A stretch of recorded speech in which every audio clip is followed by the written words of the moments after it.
Hello, everyone. Good morning, I guess, to those whose it is still morning. God damn it already, Michael. All right, all right.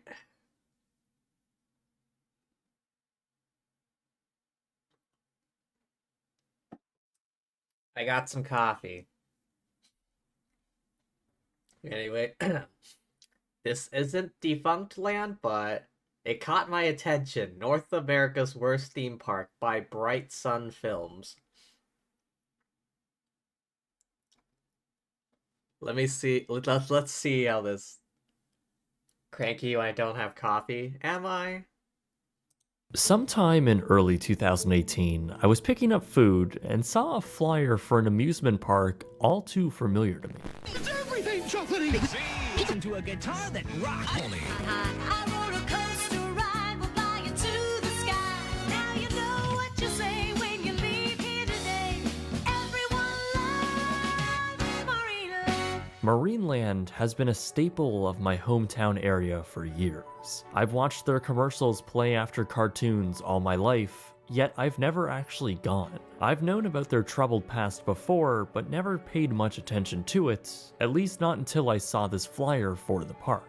On the last page, it essentially lays out a defense against critics reading, "Radical animal rights activists have relentlessly and viciously attacked Marineland," then showing a tweet from Phil Damaris, who spearheaded the effort against the park. This is a real advertisement for a theme park, and when I saw this, I thought, what the hell is going on at this place? So let's find that out. This is my review of Marineland Niagara Falls and why, in my opinion, it might just be the worst theme park in North America. Now, obviously, there's a pretty big elephant in the room. That's quite the quite the statement. Worst theme park in America. Possible issues of animal treatment. Okay, this is one hell of an intro. Or maybe make that an orca in the room. There's a lot to say about their long history with allegations of mistreatment of their animals and the actual charges brought against the park and their late owner. I'll touch on a little bit of that towards the end of the video, but I still encourage you to do your own research if you wish to educate yourself further on the matter. I'll be focusing more on the park itself in this video, but everything is alleged unless stated otherwise, and all of this is of course my opinion. But with all of that out of the way, let's enter the park. Jake, can you believe we're going to Marineland today? Going to Marineland! Marineland! Turning in the gates, baby! I'm so excited. Marineland! I can't wait to watch the Oh my god, this is bumpy! The cost of entry is $43.95 for children or seniors, and $50.95 per adult. In years past, you can Hang on, how much is that USD? Let me open up another tab.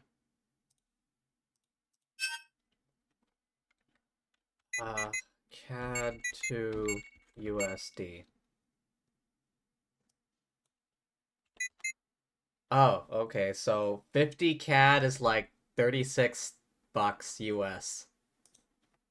upgrade to a season's pass for just $5 extra, but this year it's completely free. So that's exactly what we did, as we'll visit the park twice for this video. The total for the two of us plus tax was $115.15 Canadian. Not exactly a bargain for what you're about to see.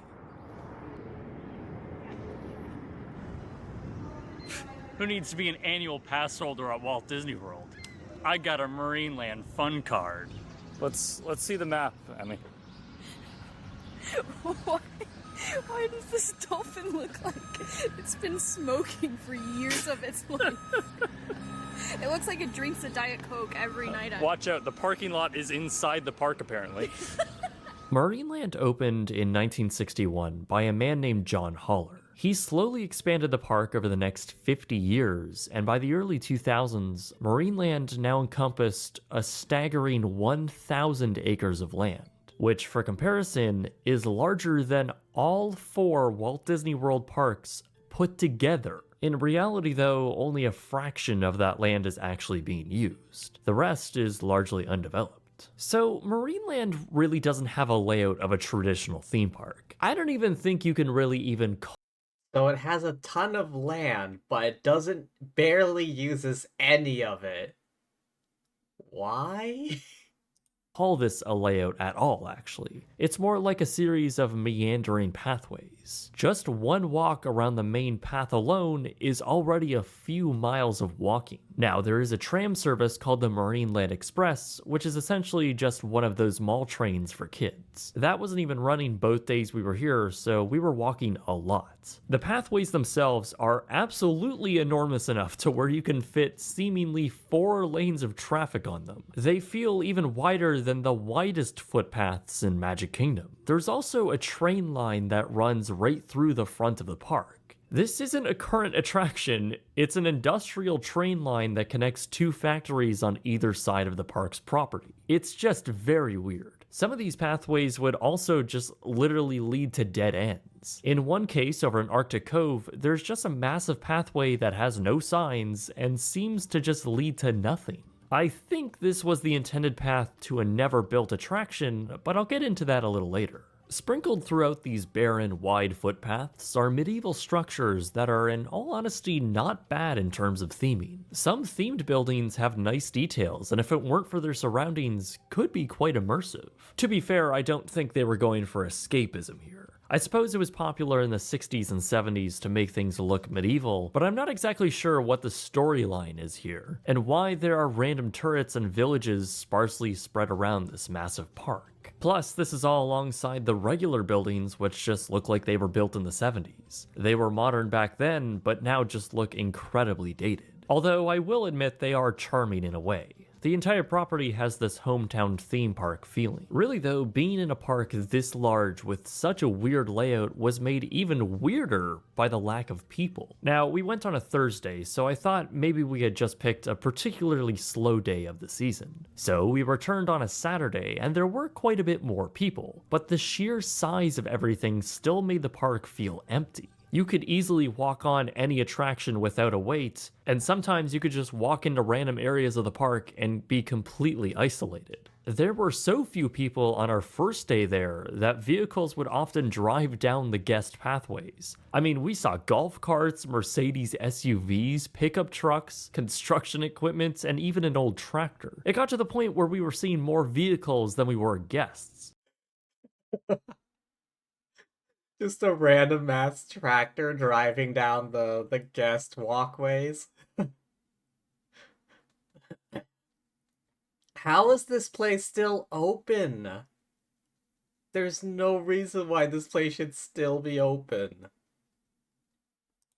With such vast space and the hot sun beating down on you with little shade, you'd think that Marineland would at least have well-placed food and drink stands, right? Yeah, no. There are technically 2 quick service restaurants at the front of the park. Only one of them were operating. The other had strollers working at the kitchen, so I guess nobody wanted to eat there. There were probably another 5 or 6 food stands spread around the park that were just not open at all. Only one of the food stands was open apart from the main restaurant, making it quite the walk if you wanted a bite to eat. I could chalk that up to staffing shortages in the pre-summer season though. But this is an amusement park, so what about the rides? Well, Marineland has a total of 16 attractions. Pretty much all of them are off-the-shelf flat rides, 13 of which were designed for small children. With only some of those attractions themed to cohesively fit the park, some not even operating at all and easily mistakable for being abandoned, and just some simply showing their age. Now, there are 3 of them that provide a little more intensity. The most famous of which is the Sky Screamer, functioning as their e-ticket attraction and kind of serving as the park's icon. Now, I don't like drop towers, so I didn't go on it, but from what I understand, it's pretty good solely because of its unique view of Niagara Falls. The only issue is that it's on top of a very large hill that you have to climb over a very long and steep pathway. Then there's the newest attraction to open at Marineland, Star Voyager. Just like many others, it's a pretty standard off-the-shelf ride from the Zyre Company. Before this though, the infamous Topple Tower attraction stood on the site. It opened in 2007 and constantly had maintenance problems until they just stopped operating.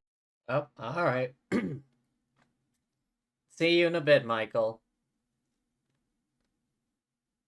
It altogether. It sat abandoned for years until they finally replaced it with this, a pretty generic flat thrill ride in 2021. There's also a water play area, which is also a relatively new addition, which apparently is only open in July and August. Finally, there's the roller coaster. And oh boy, is this a weird one. Dragon Mountain is Marineland's one and only roller coaster, and it is the very definition of bizarre. The park touts it as the world's largest non-stop roller coaster covering a staggering 30 acres of land. The original plan for this attraction was extremely ambitious, as John Haller wanted to build a large mountain with volcano elements, several tunnels, and a quarter-scale replica of Niagara Falls. So, Aerodynamics designed a coaster to meet this vision. Unfortunately, the budget was deducted halfway through, and the attraction opened pretty much unfinished in 1983. It had stayed that way for years afterwards, with metal framing surrounding the helix where the volcano was intended to go. Where the Falls replica was slated, just a tunnel of steel framing was constructed and left that way until 2006, when it was finally torn down. The same year also saw the Volcano Helix get completed, but everything else was just never finished, which is why the track layout is just so strange. Coaster Studios' video is much more in-depth from an enthusiast point of view, and you can go watch it through the link in the description below. But for me personally, this was a rough, pretty unenjoyable ride.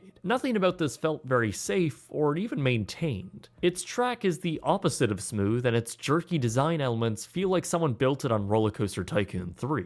Because this ride never saw its entire vision built, there's now just entirely straight sections over a field. There is something to be said on how weird this roller coaster actually is, which makes it kinda cool in that aspect. It's also neat to see a high-speed train travel through a forest like this, even if it feels like your head is going to be chopped off by tree branches. What's much less fun to laugh at are the animal exhibits. This is Marineland after all, so what do they have for marine life? 3 times daily, there's a dolphin and other marine mammals show, which Marineland calls the educational presentation. I find it pretty blatant that they're spinning it in a way that's supposed to be completely educational, when it's really just a trick show with facts sprinkled into it. Over at Friendship Cove and Arctic Cove, you'll be able to see the beluga whales and one orca. While the underwater viewing areas will almost guarantee you a clear view of these beautiful animals, the sheer lack of size in their enclosures is extremely depressing. Kiska, their last orca, just swims around in circles in the comparatively small tank. I will say, it is a unique experience to see the intelligence of the beluga whales. I just wish it was in a different venue. In addition to all of these, they do have some rather unremarkable land animal displays, including a bizarre exhibit with a shocking number of deer. Finally, there's the aquarium, where you can apparently see penguins. However, none were to be found here. Just below that 1970s style stadium is a liminal space fish tank hell. Really, at least in my opinion, all of these enclosures are pretty much the bare minimum for these animals, and none of the environments are remotely natural looking. With all of this being considered, there of course have been multiple controversies plaguing the park. Now, the park's former and late owner, John Haller, has a long personal history of what I would consider to be just straight up mistreatment of animals. There have not only been allegations of him shooting random neighbors' dogs, but also not giving trainers enough resources to properly care for the animals in Marineland's care. Phil Damaris, along with other former trainers, have spoken out against the park and created a huge wave of outrage. Now, every year a protest is held, which has led the park to put up a wall around the entire entrance parking lot. So from the road, you'd barely even know what Marineland is. In response to all of this backlash, Marineland went on a pretty aggressive PR campaign with the creation of 2 YouTube videos directly addressing the controversy. One that specifically addresses the recent claims, and another rather strange one that basically says if Marineland closes, it would have a devastating effect to the local economy, which I'm not too sure about. In 2016, the Ontario SPCA, the Society for Prevention and Cruelty to Animals, charged the park with several counts of animal cruelty. Now, it's important to note that these charges were dropped, with the prosecutors claiming they had no likelihood of conviction. In 2019, Canada passed legislation outlawing the shows that used marine animals for entertainment. Marineland was then criminally charged for allegedly continuing to run the shows that did just that. The park denied these allegations, saying the shows were used for educational purposes only, and the charges are being returned to court in early 2022. But really, that's just scratching the surface of Marineland, and specifically John Haller. Once again, I encourage you to do your own research, but quite another shocking act took place in 2004, when Haller purchased the Green Oaks Mobile Home Park across the street from Marineland. In 2009, Haller evicted all 47 families living at Green Oaks against their wishes, many of whom claimed they didn't have the means to find other housing, and thus a huge amount of pushback and protesting ensued. But the eviction went through, leading to the suicide of 62-year-old Paula Millard, who wrote this on her wall. The entire trailer park is now abandoned and demolished. The property was never put to use. Alright, moving away from the more depressing stuff. With the park's creator and longtime owner, John...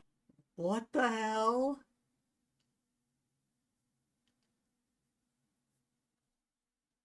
they bought out the damn trailer park just to evict everyone and never use it for anything? What do they have against trailer parks? John Haller now gone, the long-term future for Marineland has been put into question. There have been several big plans for future expansion. In that defense video for the park, they stated this. They are already working on River Country, where visitors will take boat and train rides through a new exhibit where they will experience amazing new animals from Africa and Asia. From the looks of it, this boat ride seemed to have been partially constructed with the waterway path clearly visible in satellite images. This has yet to open. On the back of my 2018 flyer, they advertised a new exhibit called Aviary Safari. From up above, you can actually see the developed area with ponds and planted trees along with a small gazebo. This is actually where the path from Arctic Cove was leading to. While this was advertised and obviously somewhat built, it too never opened. There is a lot of undeveloped land with many opportunities, all of which however needs lots of investment, and judging by the amount of patrons here, I'm not sure they have the resources to do so.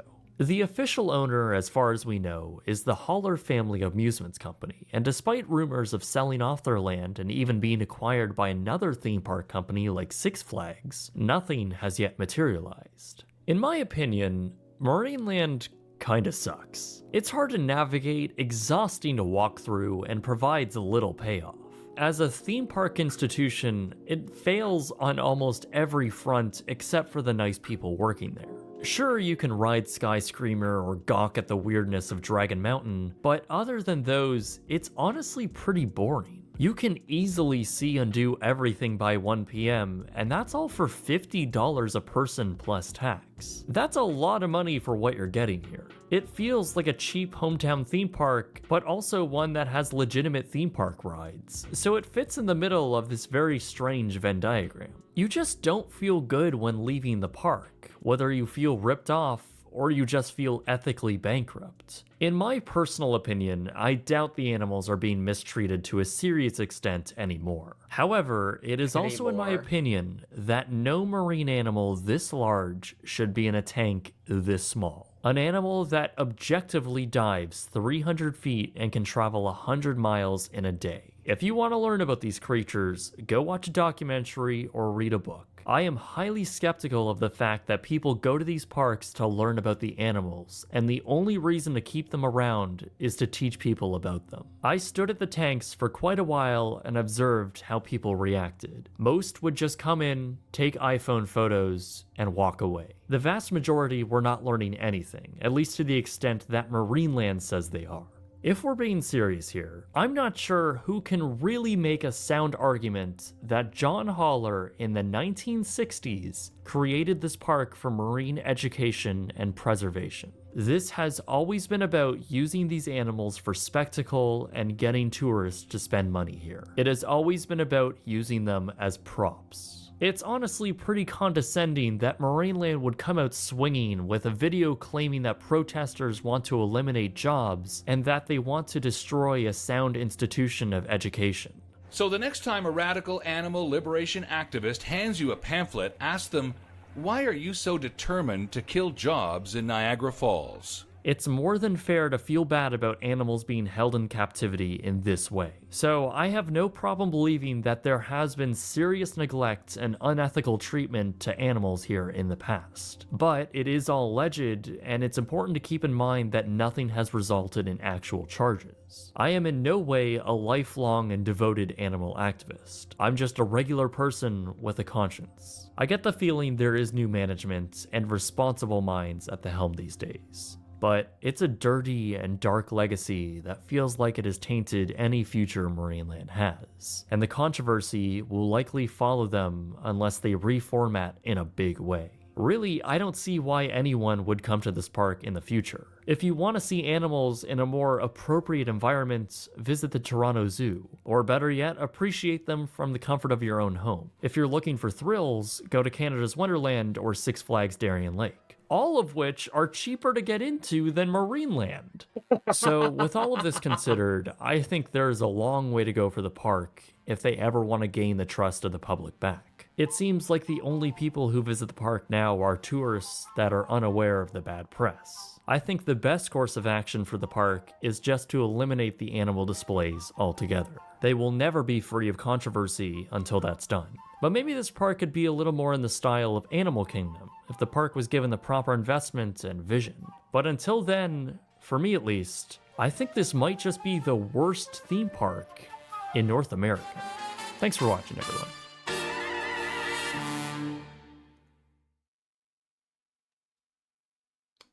God damn. Oh my god, that was... How is that place still... Oh, wait. How old is this? 2 years ago. And I found a sequel video 3 weeks ago.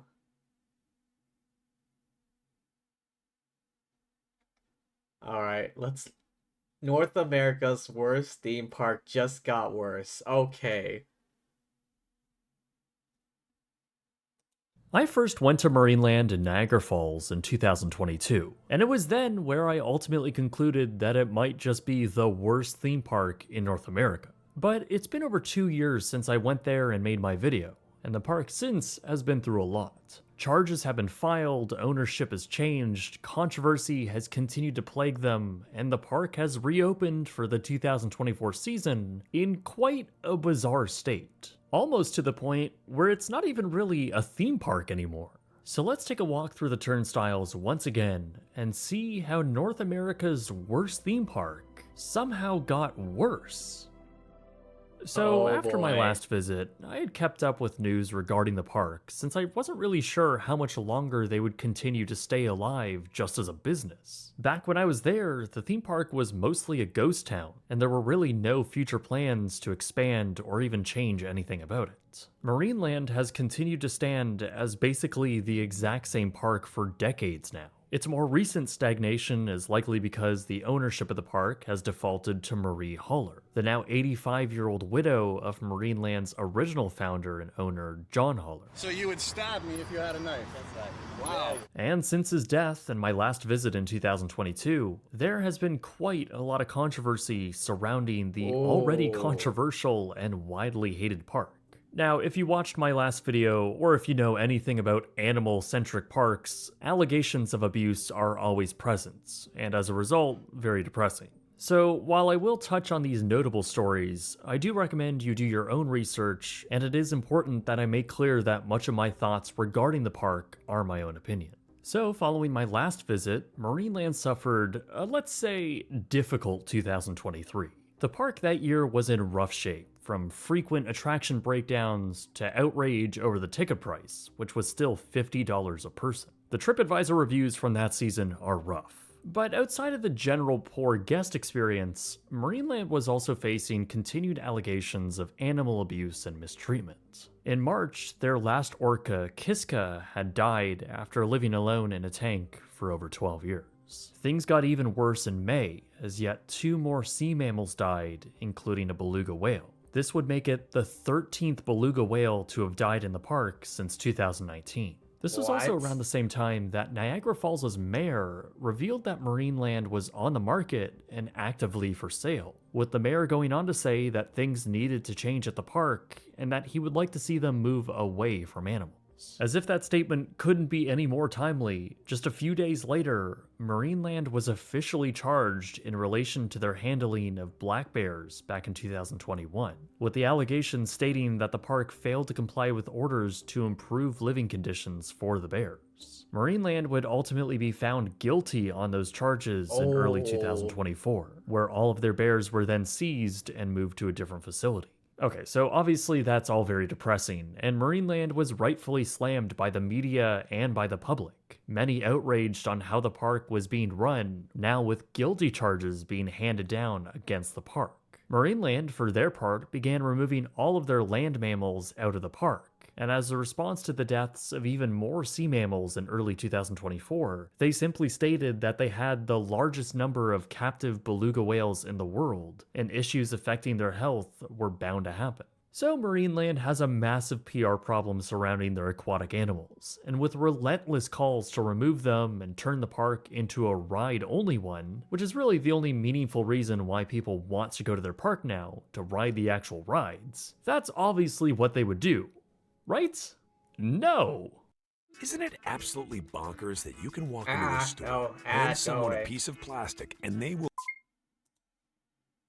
2024 season, its 63rd year open, Marineland decided to reopen the park with not a single ride. Instead, they would have just 3 activities, 2 of which are the remaining sea animal exhibits. This is a shockingly bizarre decision, and I'll get into why this might be happening later, but for now, let's take a trip back to Marineland, which in this case, we visited 5 days after it opened for the season. Right off the bat, when you drive up, you're greeted by the main welcome sign, though now its themed beluga whale and orca icons have been removed, leaving an obvious and ominous label scar in its place. This is gonna be fun. The parking lot is a total mess now. Potholes line the parking spaces, and the terrain out here is just generally in bad shape.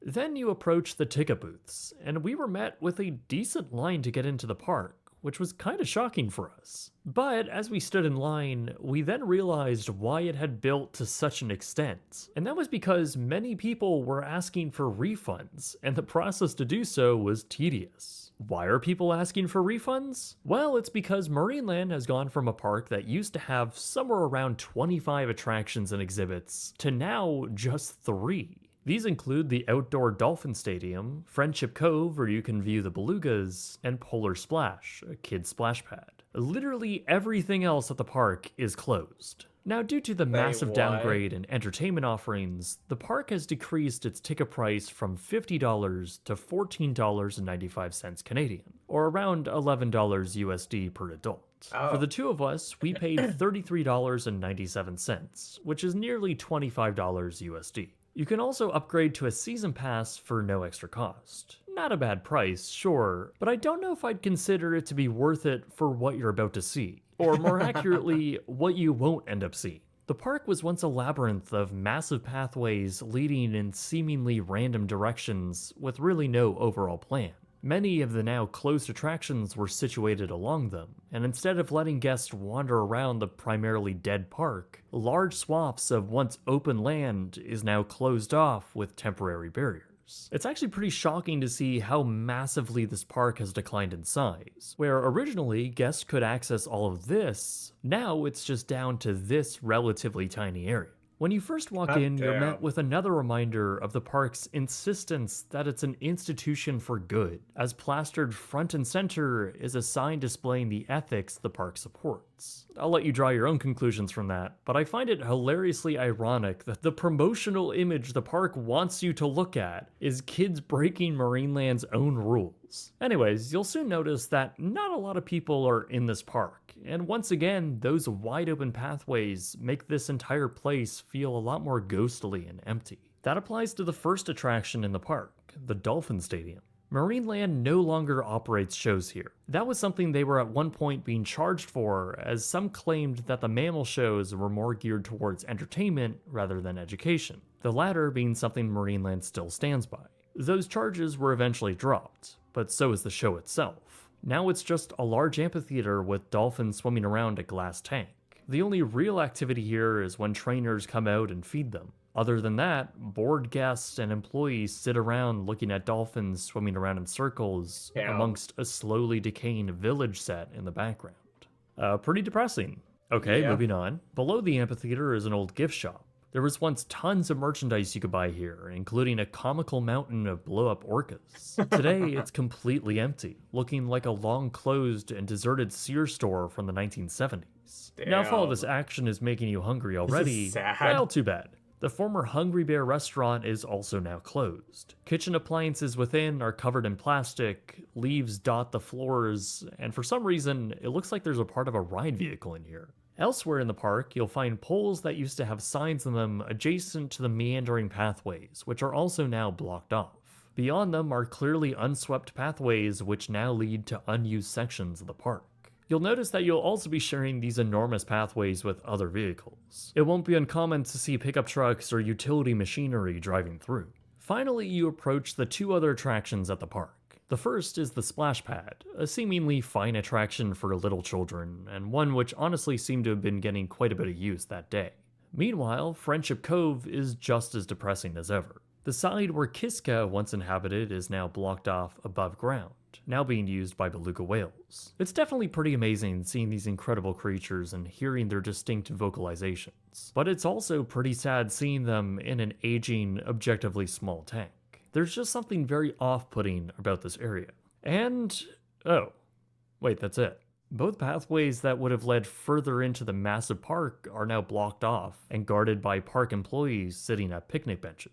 So overall, Marineland is a pretty bad theme park experience. It's barely an experience. Despite the ticket price being so low, it still feels like a bad value considering as an adult, you can see and do everything in around an hour, and even that might be generous. But why is the park formatted this way?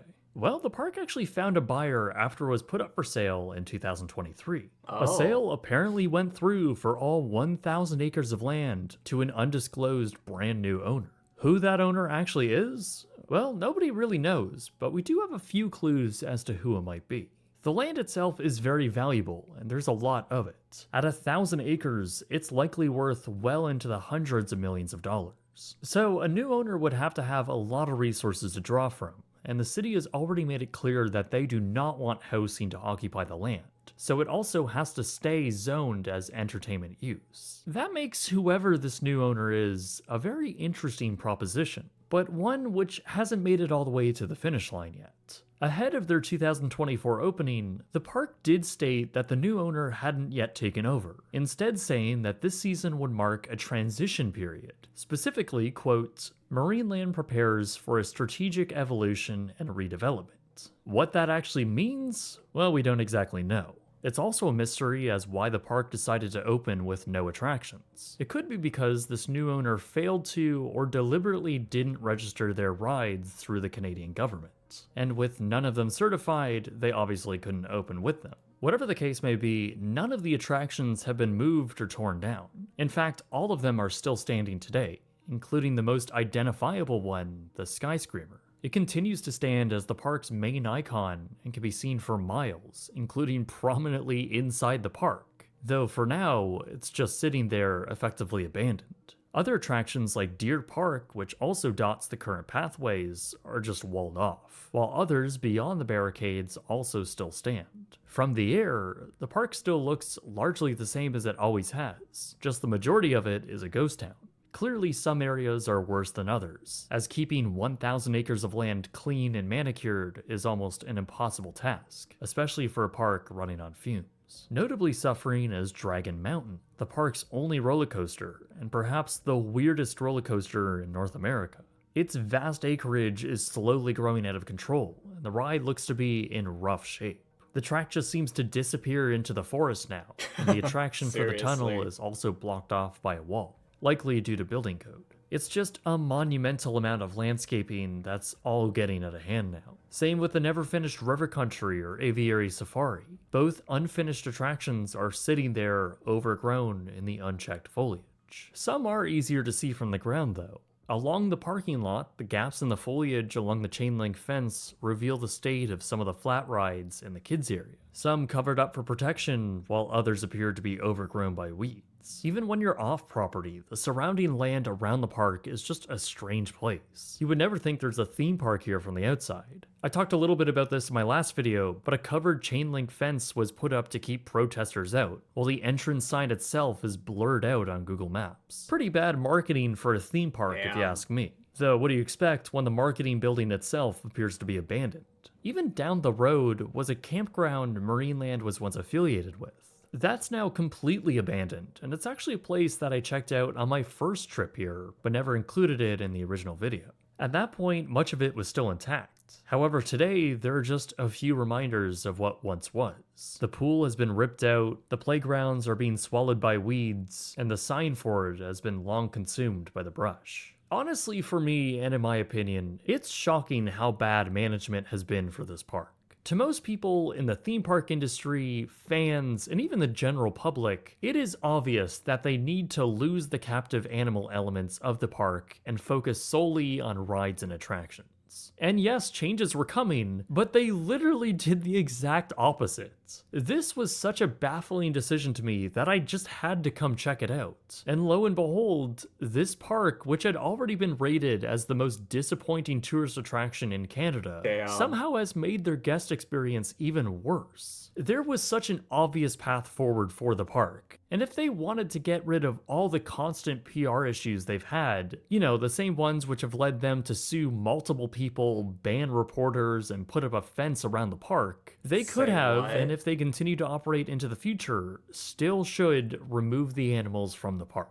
Not using animals as entertainment, not gaslighting people into believing this is about conservation and preservation, but to focus on the only aspects people actually like and don't have to feel weird about when enjoying. I think we're all at a point now where we can reasonably agree that exhibits like this are no longer appropriate. Nobody wants to see large sea mammals like orcas and belugas in for-profit, entertainment-based, captive environments. There's a reason why the government of Canada outlawed it into the future. Like I thought on my first trip, the people I observe here are not educating themselves on these animals. They walk up, take a few pictures, and leave. And look, it's a complicated subject from my own moral standing. This doesn't feel right to me, and it's uncomfortable for me to see this. That's despite how incredible these animals really are to see in person. So I really don't think this is the way to move forward, because at this point, the Marineland legacy and name is as deep into the mud as I have ever seen a theme park in North America. And it's a shame too, because there is so much opportunity here. This is 1,000 acres of land in not only one of the most popular tourist destinations in North America, but also a site that has incredible views and access to over 40 million people from both Canada and the United States. There is so much opportunity here, but it will take a legitimate theme park developer or operator to guide this park out of the hole of controversy and provide a quality product that this area deserves. For many, the countdown is on until this park finally closes, because it certainly can't survive in this bizarre Frankenstein state for long. Honestly, I am hopeful for the future of this park. But as it stands, especially now, I feel even more confident in thinking that this really is the worst theme park in North America. Thanks for watching, everyone. Wow. God damn.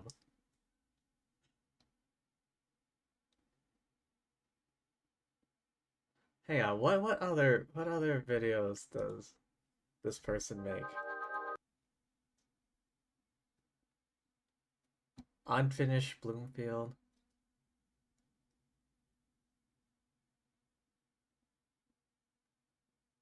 Red Lobster.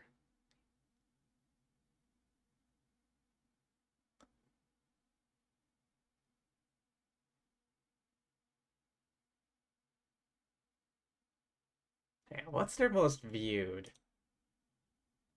The Costa Concordia. Oh, I remember that. McBarge? Is that like a McDonald's floating restaurant?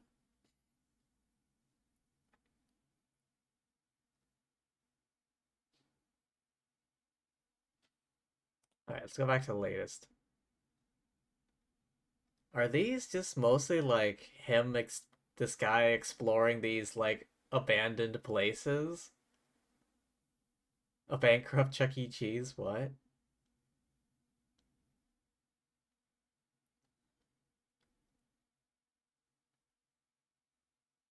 Yeah, he's like one of the.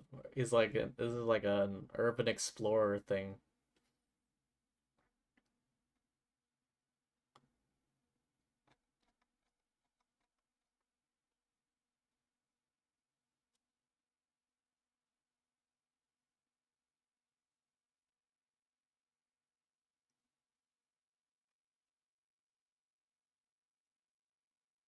Nickelodeon Studios, Florida. Let me get this straight. You're saying Boost Mobile... Nope. No ad time for you. two entertainment Goliaths, Disney and Universal, were both planning to open studio backlot-inspired theme parks in Central Florida. They were pitching Florida as the new Hollywood of the South. And when both of these theme parks opened, the largest tangible example of that concept, in this case being within Universal Studios Florida, was Nickelodeon Studios. It was coined as the world's first headquarters for kids, and it was part functioning studio, where many of the iconic Nickelodeon shows of the 90s were filmed, and part theme park attraction, where guests could actually watch the production of those very shows. But this was all relatively short-lived, and it was all closed down by the mid-2000s. It would then continue to sit abandoned for years to come. What's up, guys? My name is Jake, and in this special 85th episode of Abandoned, let's revisit an iconic abandoned theme park attraction I did a video on all the way back in early 2015. And let's take a deeper look into this fascinating story and find out what has happened since. This is Nickelodeon Studios, Florida.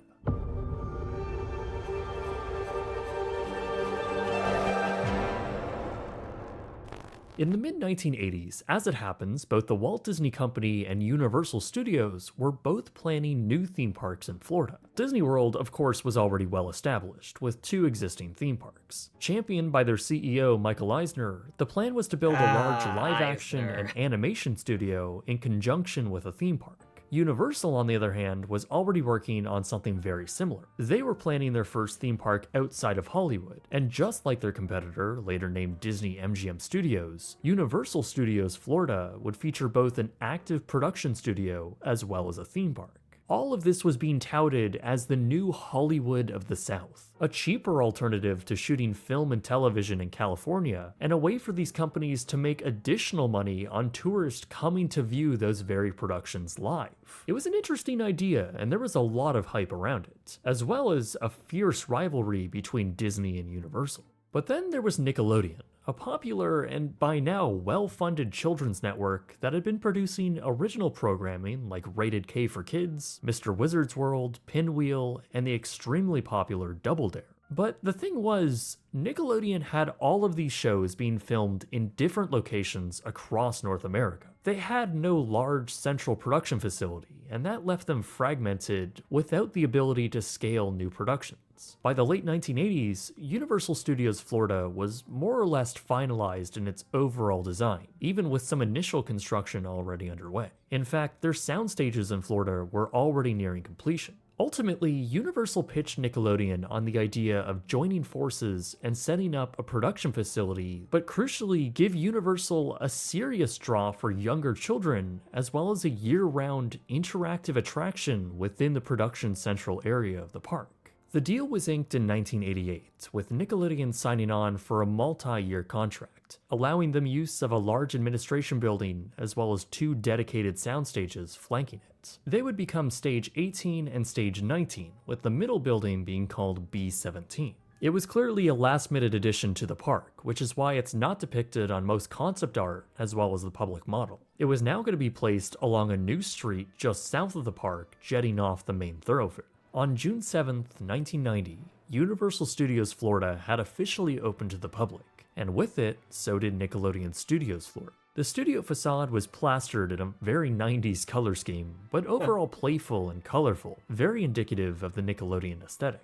The courtyard was also adorned with Nickelodeon-themed benches and the Slime Geyser, which was theatrically unveiled later that year. There were also some photo ops, and later a few props and a gift shop. However, when the park first opened, you didn't necessarily feel all too disconnected from where you just arrived, as just beyond those photo ops was a weirdly large empty field and then the parking lot, which the trees didn't really do a good job at hiding. No matter, as the real attraction was once you got inside. After you queued up under a large green canopy, you'd be brought through the studio, ascending up an escalator, up a large open-air loft, which was later painted with character murals. You'd be brought down large, elevated, and glass-enclosed walkways over top the stages, looking down onto the productions and having a guide explain to you what you were looking at. Since Nickelodeon's contract with Universal stated that they needed to be in production pretty much every day of the year, there would always be something for guests to gawk at. The tour would also bring you by control rooms, costuming, a kitchen, and rather intrusively, the dressing rooms. Plus, kids would have the chance to participate in game shows and activities, as well as audition to be on the actual televised shows that were being taped that day. For those who weren't What? selected, well, they would at least have the option to be in the live studio audience. Through the early 1990s, the tour would constantly evolve, and so would the roster of shows being filmed at the studios. Nick Jr. filmed Eureka's Castle and Gullah Gullah Island, sketch comedy shows included Roundhouse and All That, but the most sizable roster of titles came in the form of game shows like I feel like I'm too young to remember this, but I do not remember these shows. How old are these shows? I do not remember them at all. Mind you, I didn't get cable in my house until 6th grade at least. Before that, we're just watching everything on antenna. Figure It Out, the numerous Double Dare variations, Nick Arcade, Nickelodeon Guts, Global Guts, What Would You Do, and Legends of the Hidden Temple. Some other hit shows included Launchbox and Keenan and Kel. See, I said it properly this time. Yeah, well, you know, it almost took me a decade to properly pronounce it in a video, but it's fine. If you weren't one of the 7,000 people who screamed at how I pronounced it in my original video, then I can't help you. Anyways, those were just some of the more notable shows that were being filmed there. And of course, there were plenty more. Really, almost every original show Nickelodeon produced through the early to mid 1990s was filmed in the Florida studio. If you want a more detailed timeline of where and when these actual shows were in production, I highly suggest watching Poparina's video on Nick Studios. I'll leave a link in the description below. Clearly though, the early years at the studios were an exciting time. The opening telecast, for example, was a big event in of itself, and throughout America, commercials would air on TV, compelling children to come visit and go behind the scenes at Nickelodeon. The studio would also be heavily marketed in other forms, mainly in the programs themselves, often showing off the studios, interacting with guests, holding special events, and announcing its filming location at the end of each show. One particularly notable one was the 1992 Time Capsule Burial. A special broadcast was Time filmed capsule. just for the ceremony as kids pulled together a collection of pop culture items that were relevant of the time, not to be opened until 2042. Purina Oh, Cat God, Chow no, for go away. cats of Stop. all ages. I don't even have a cat. He hosted the ceremony and himself made predictions, stating that kids of the future will always be able to visit this location and the world's first headquarters for kids, which would really turn out to be wishful thinking. Regardless, Nickelodeon at the time was extremely popular, and the studios were a big draw for Universal's guests as a whole, especially since Oh, what do you Universal was a know? bit of a letdown on opening day. It didn't have a vast number of attractions. Nickelodeon was a central part of the Universal experience, especially for those who actually wanted to see behind the scenes of TV production. The park's tram tour would also drive right through the courtyard, as well as take guests beyond the pathways and behind the main stages. But as time passed, Nickelodeon was starting to feel the long-term effects on how shooting in Florida would actually work. It turns out, people don't really want to have to relocate to Central Florida. Now yes, production labor was often cheaper and Nickelodeon wasn't forced by law to hire union staff, but on the other hand, there was also a significantly less capable talent pool. As for the talent themselves, well, many strongly objected to actually moving to Florida, so most would just fly across the country for filming. It began to get complicated, especially as directors brought their shows off-site and filmed them elsewhere. There were also just logistical headaches on the core design of the studios. Long-term, it was beginning to become a challenge to have theme park guests constantly flowing through active and inactive, made to look active because they were contractually made to, production space. Staff and talent were always being observed, making this a less than ideal place to work. This is a problem that Universal Studios Florida was facing as a whole, as was Disney MGM Studios. Theme park rides, never-ending guests, and even the weather with the never-ending rain on the metal sound stages were a constant annoyance. Disney was starting to plan and even build new attractions completely divorced from any backstage theming. Universal was also expanding in a big way,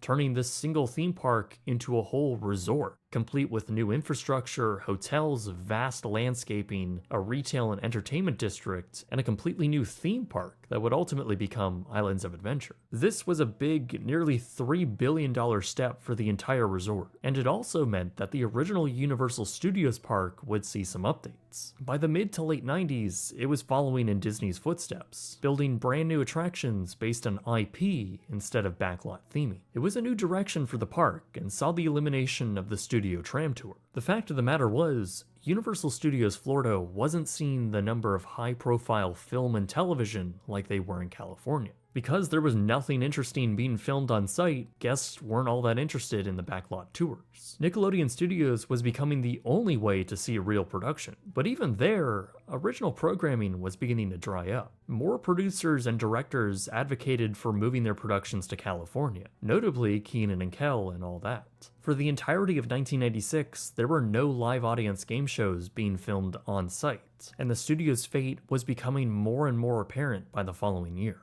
In 1997, Nickelodeon purchased the Earl Carroll Theater along Sunset Boulevard in Los Angeles. They renamed it to Nickelodeon on Sunset and began transferring some of their productions over to that facility. Meanwhile, Nickelodeon laid off around 10% of their full-time workforce in Florida. While some of those live-action productions were moving to California, animation was now becoming a larger part of the network's overall roster, and that was all being produced over on the West Coast. The Florida studio didn't even have a facility capable of producing animated television. By the late 90s, Universal Studios Florida was operating at a net loss, utilizing their studio space less and less. But they couldn't really do anything about it other than essentially sublease their space to third parties, since they were contractually locked into the facility until at least 2005.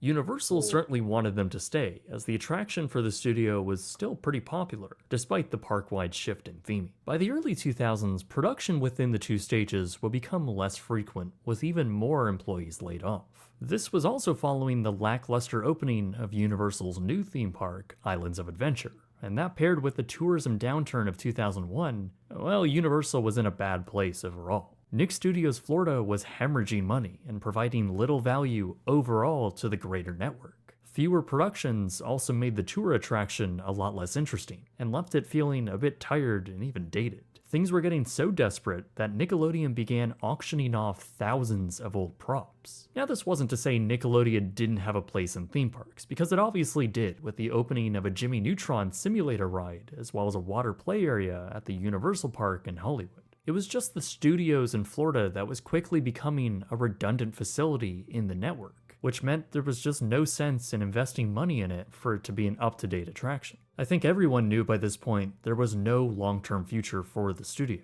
and they were simply running it out of obligation until their contract expired. And that was coming up soon. Through the early 2000s, there were really no updates made to the experience, apart from a 2004 paint change following some damage after Hurricane Charlie, which actually saw the removal of the 90s Nickelodeon aesthetic. But this was merely cosmetic, and by early 2005, it was obvious Nickelodeon would not renew their contract. Nickelodeon Studios Florida closed on April 30th, 2005. The studios and attraction had been opened for just under 15 years. Over the next year, the studio facades would slowly lose their branding and theming, with the administrative building becoming just a green, nameless structure at the dead end of Universal Studios. The sound stages lost their advertising, all references to Nickelodeon were painted over, and the slime geyser was removed. Nickelodeon Studios was now an attraction of the past, and Universal was looking to reuse some of that real estate as soon as possible. In November of 2006, it was announced that Stage 18 would be converted to the Sharp Aquos Theater and would be hosting the Blue Man Group, a live stage show that was pretty popular at the time. Preparations for this got underway pretty quickly, painting Stage 18 blue with a massive Blue Man Group mural and moving the secondary park entrance back, turning this courtyard into public space. A long pathway would extend just beside Hard Rock Cafe, and the show opened on June 6th, 2007. By this point, the Nickelodeon time capsule from 1992 had also been dug up and relocated to the Nickelodeon Suites Resort over by Disney. It would actually remain there until 2016, when the hotel was closed and rebranded to a generic Holiday Inn. The location of the time capsule thereafter was sort of up in the air, though it was confirmed that it had been moved to the animation studios over in California. Now, following the opening of Blue Man Group, Nickelodeon did actually return to Universal Studios Florida for a brief period in 2008, utilizing the larger sound stages behind the old studios for the filming of My Family's Got Guts. Once the show wrapped, though, it would be the last time Nickelodeon would produce anything from Universal Studios in Florida. While Stage 18 was now home to this new Blue Man Group show, Stage 19 and the middle iconic Nickelodeon administrative building, well, they were just left essentially abandoned. Neither were removed or really altered in any significant way. From the outside, they just got a very bland white and blue paint job. Though curiously, the orange railings were actually left as they were, not being painted to blue until 2013. This left almost no visual design cues from the original Nickelodeon days, apart from one wall facing away from guests, though it too would be painted over in 2016. But inside, well, it was a completely different story. As early as 2006, people would start finding their way inside the now closed studio and attraction, and they would find pretty much everything exactly as it was. Photos began emerging of large props both from the attraction tour and the actual production sets themselves. Meanwhile, over in the administration offices, well, they too were left completely untouched. Back in the 90s, when the studio just first up and opened, left it? all of these offices were highly themed and continued to evolve as new shows came out. By 2012, all of these spaces continue to sit there abandoned, and this was notably documented by Adam the Woo. Get hot and steamy with DiGiorno's limited edition. In the late 1990s, the escalator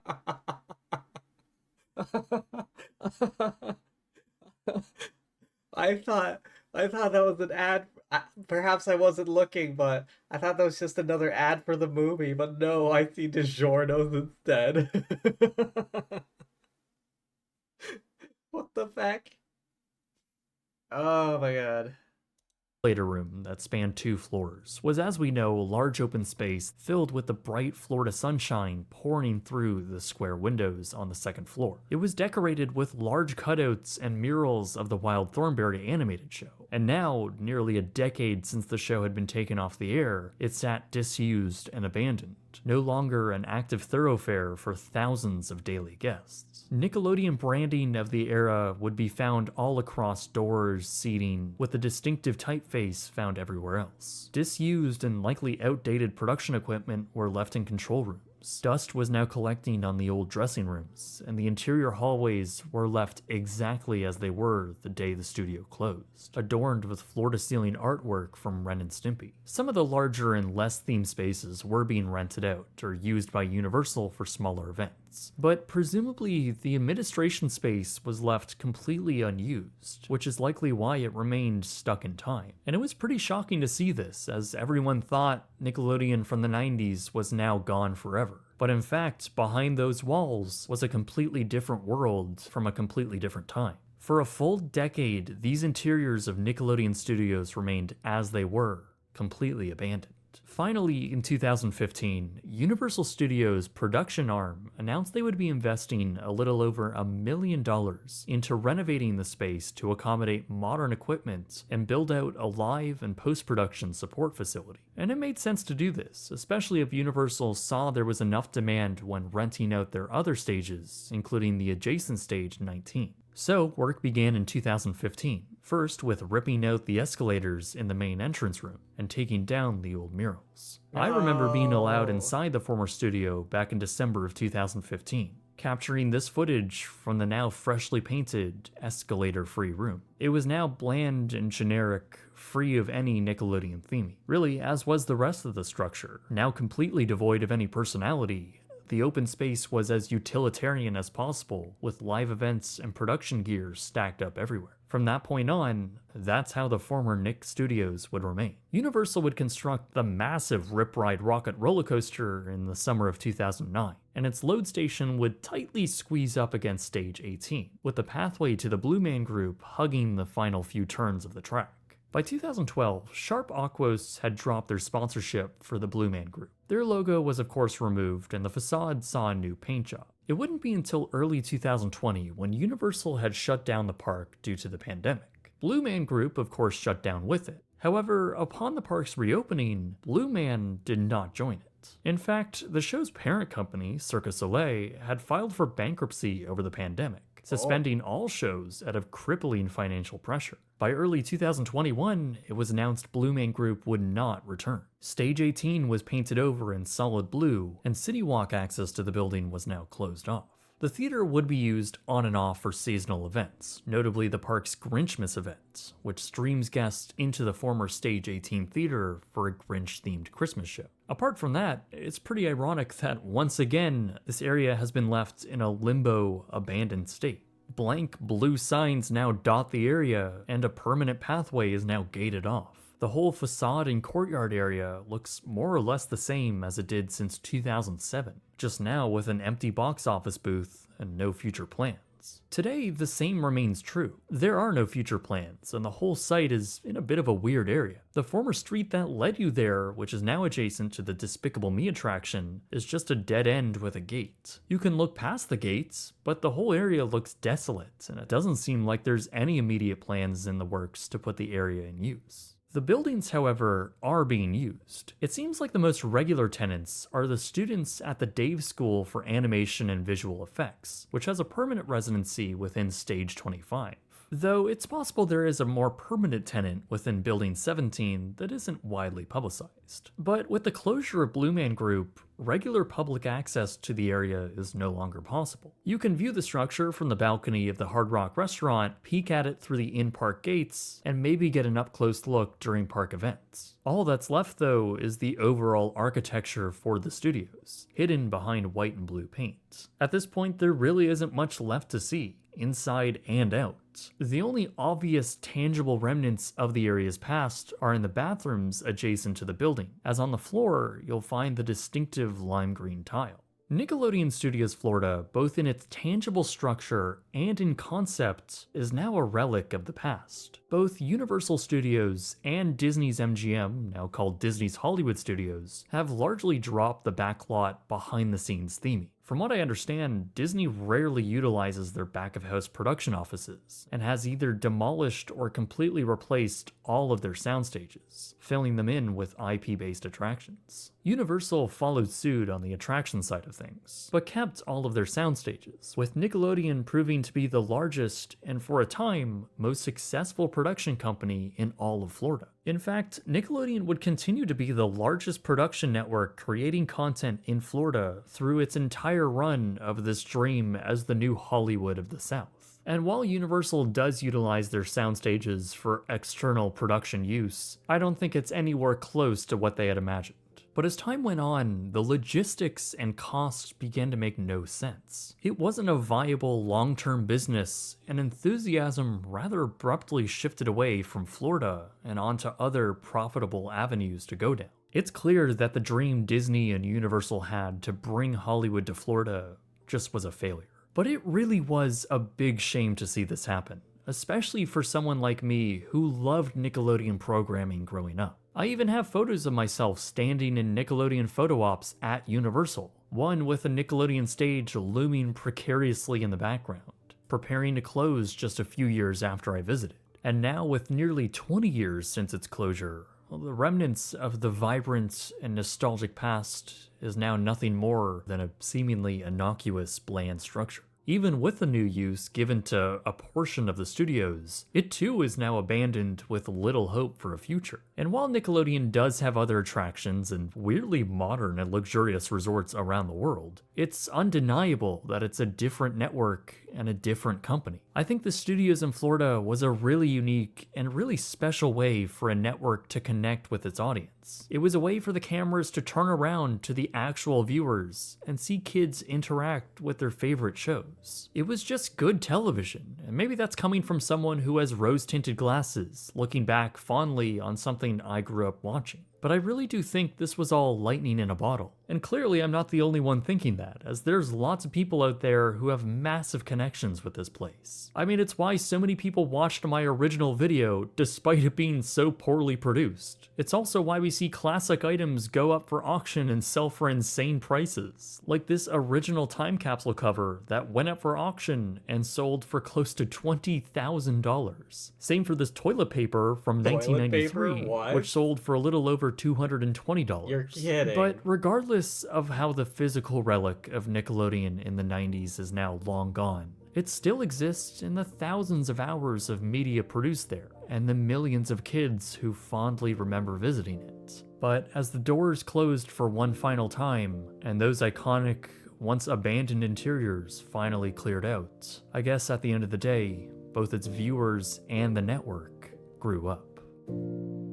Thanks for watching this video, and if you remember watching my original Nickelodeon Studios video back in 2015, well, thank you so much for sticking with me and my channel. That was an incredibly important video for the channel, and because it was so poorly put together back then, compared to now at least, I figured I should cover this very nostalgic topic again in my own way. You know the drill. If you want to follow me elsewhere, I'm also on Instagram, Twitter, and if Alright.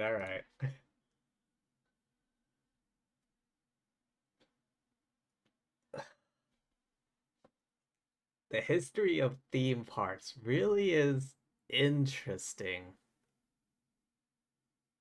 Desolate abandoned tropical resort, splendid China, Florida, RFK Stadium, Chuck E. Cheese.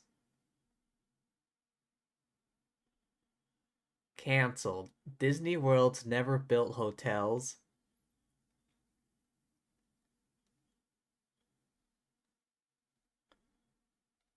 (2023) update? Oh.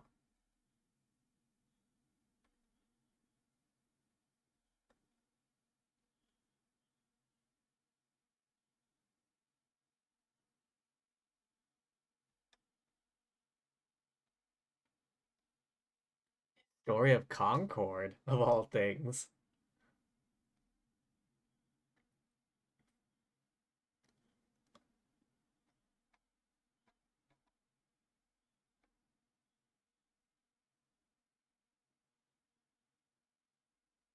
How about this one? Disney World's 20,000 Leagues Under the Sea.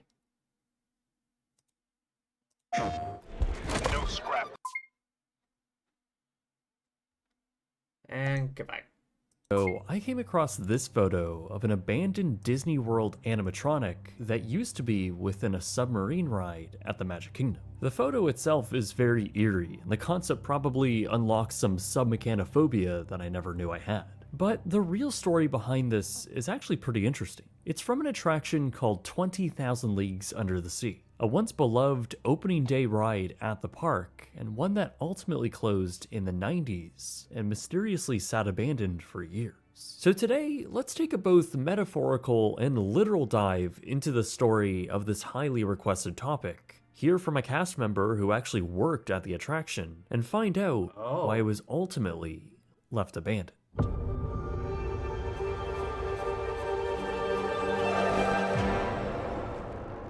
This episode is sponsored by Incogni. Use code BRIGHTSUN at the link below to get an exclusive 60% off an annual plan. The concept of a submarine attraction in a Disney park, or any park for that matter, began in the late 1950s with Disneyland's new expansion of Tomorrowland. It carried on with the theme of new and exciting technology, submarines being one of them. It was called the Submarine Voyage, and it was basically a series of half-submerged, 38-guest ride vehicles that would have portholes looking underwater for each guest. The submarine vehicles would follow a 1,300-foot underwater track where they would journey through a labyrinth of underwater props and effects. It became a very popular attraction at Disneyland. So by the time the company was beginning to plan their new park in Florida, a version of this ride was a must. In fact, Walt Disney World's submarine attraction could be seen in the earliest master planning concepts for the park. It wouldn't be until 1969 though when the attraction was finally announced, a now expanded concept of the Disneyland version, now with a new theme. 20,000 Leagues Under the Sea Submarine Voyage, as its name suggests, was based on the classic Jules Verne novel by the same name. It tells the story of Captain Nemo and his adventures aboard the Nautilus, traveling 20,000 leagues across the oceans. It was also a story. Oh, hydrate. Yep. Should have guessed.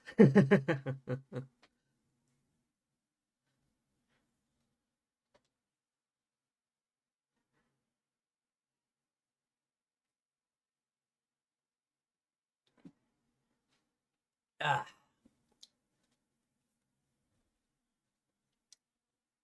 Story that was adapted for the big screen in Walt Disney Productions' 1954 film of the same name. The iconography of that film would be translated into this new attraction, first with the subs being commissioned by a yacht builder on Florida's west coast, ultimately being trucked across the state to the park, which by this point was gearing up for the grand opening. Ultimately, 20,000 Leagues came in around $800,000 over budget, with the company spending what is the equivalent of around $67 million to build.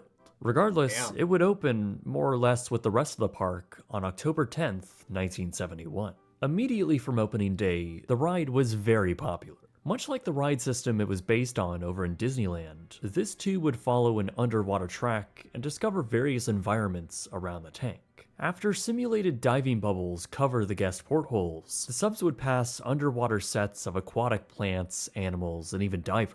After another bubble sequence simulating even further descent, the subs would enter the covered show building. There, guests would pass by shipwrecks and deep oceans filled with blacklit creatures. Guests would then encounter the lost city of Atlantis, along with mystical creatures like mermaids, a serpent, and a giant squid attacking the Nautilus. This whole attraction was pretty cool, and it's no wonder why it was so popular with guests. It was an overall very impressive and practical journey through a Jules Verne adventure. This was also a time when Disney sold ticket books and people would pay per attraction. 20,000 Leagues was considered an e-ticket attraction, the highest category Disney would sell, and it was also among some of the highest attended attractions at the park. It did benefit from having a decent capacity of around 2,400 people an hour. Because it was an e-ticket attraction, it also generated decent sales, around $10 million worth a year adjusted for inflation. However, despite that, it was also the lowest profit-generating attraction in the e-ticket category. Its operating expenses dwarfed every other ride at the park at $7.4 million a year adjusted for inflation. For comparison, Haunted Mansion, a massive Omnimover ride that had a way higher capacity, only cost around $4.4 million adjusted for inflation a year. So despite how popular 20K was, it consumed a lot of operating money just to keep it going, even this early on. So as time would pass, that problem would only get bigger. Regardless, 20,000 Leagues Under the Sea would continue to operate over the next few decades, standing as a significant attraction at the Magic Kingdom and continuing to be a fan favorite. This was in part thanks to the 20 or so cast members per shift who worked at the attraction. One of them being Chris Cooper, who worked at 20K between 1991 and 1994. I know for me, one of the most special moments for me in my 3 years working there was I was working on the dock one day and this kid, about 10 years old, gets off the boat. He goes, "That was awesome." I was like, yeah, it is. So I think for a certain age where you can still focus on the magic, then yeah, it was a very magical experience. I just like to think that maybe someone stepped off that ride and decided they wanted to be a marine biologist or some sort of engineer. And wow, we can do that. Man can do that. But I know in my time there in the early mid 90s, there's so many people got off the sub and said, "Oh, that's so fake. You can see the wires, blah, blah, blah." So, as the 90s rolled in, the attraction was still suffering from high operational costs, perhaps still the highest in the whole park. The ride was now 20 years old, and the more it aged, the more it took to keep it going. Problems with air conditioning as well as general wear and tear had plagued the attraction through its history, and internally, it was well known that park operations were pushing to have it sunset. Though the attraction was certainly not falling apart, and many aspects were still working fine. The political atmosphere within the park was shifting, however, and this spawned rumors on the idea that the attraction might close. Curiously, it was omitted from the VHS promotional material for the Magic Kingdom in 1993. But without any cause for concern, on September 5th, 1994, 20,000 Leagues Under the Sea would casually close for maintenance. The Orlando Sentinel made note of this, and they asked a Disney spokesperson, who said, quote, "It will be back at an undetermined date and may include improved effects." Sounds like a very loose promise for a massive e-ticket attraction, but okay, sure. Now, internally, the attraction was scheduled to be back in service by December 16th of the same year. As time went on, however, no work or announcement had been made. Instead, the lagoon was left untouched, with the submarines parked in a staggered configuration around the track.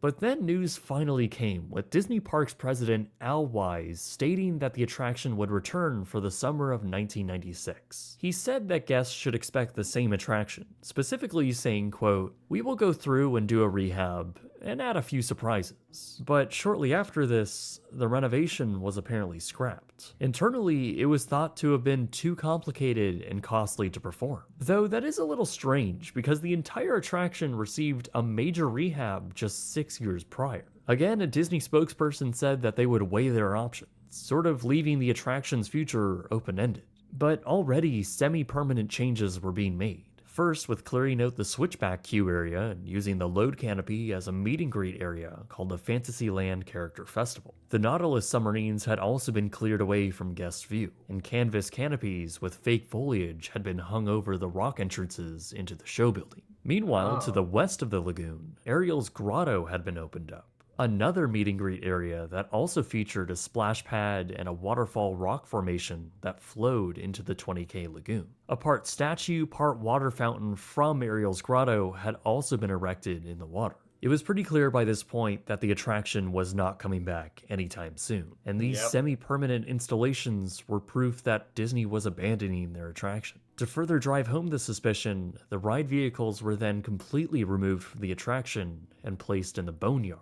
That's actually the site along Bay Lake where the canceled Persian resort was going to be. The only official acknowledgement from Disney came in 1998, with the show designer stating simply that it was a very valuable piece of property. He went on to say that the next major attraction to occupy the site will take years of development. And that's exactly what would happen, as both the subs and the physical attraction would continue to sit this way for the next few years. Unbelievably, the massive lagoon, filled with all 11.5 million gallons of treated water, plus all of its theming, would just stay in place completely untouched. With the track clearly visible underwater and the load station still in place, only the overgrown vegetation and lack of submarines were any indication of the attraction's weird state of limbo. In fact, it would remain this way for nearly a decade. 9.5 years of the 4-acre attraction, pretty much a quarter of Fantasyland, all just sitting abandoned. During this time and in the background, there were some rumors about what might be replacing it. Perhaps the most developed was a mountain, in some iterations taking the name Fire Mountain. But nothing was ever really concrete, and the location of this concept would change and ultimately never got greenlit. I remember hearing things like it might be replaced with a Little Mermaid attraction or some sort of walkthrough attraction, and the thing about was the Fire Mountain. I remember hearing about these things maybe that last summer I was working there in '94. It was likely down to the sheer cost to demolish the attraction, which was holding Disney back from moving forward. And for a company in a corporate position that was more fragile than ever, parks were struggling to find the budget to replace it or even remove it. Ultimately, by early 2004, that demolition would finally come. First, with draining the entire site. That revealed the sun-worn and corroded props in the main lagoon, which then began to be ripped out. However, inside the show building, well, things were a lot more eerie. Since 1994, all of the props formerly underwater had remained in place, also corroded and now in the process of being removed. In the dark, rather low height of the show building, standing from the wooden service catwalks, cast members, demolition, and salvage crews all took some truly incredible photos of the former attraction. With just about a foot or two of standing black water below, all of the showpieces were now exposed in no way a guest would have ever seen. Out of the water, they also showed how decayed everything had gotten, with these show scenes just sitting idly in the water, presumably without any maintenance for almost a decade. Sediment had settled on much of the fiberglass rockwork, while the waterline is a distinct indication of the amount of fading. Perhaps the most eerie section, though, is the Atlantis scene. The decapitated stone heads, along with all of the other stone structures, just feel so liminal, and both animatronic serpents are genuinely frightening, sitting there in around a foot of dark water in a pitch-black room. Those, along with both disintegrating giant squids, are nightmare fuel, and it's pretty weird to think that all of this was just sitting here within the most visited theme park on Earth. But that wouldn't be for long, as shortly after these photos were taken in mid-2004, the show building's props and show scenes were then ripped out.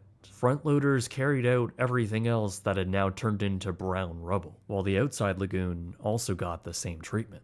By fall of 2004, the demolition was complete, and crews brought in dirt to grade the land.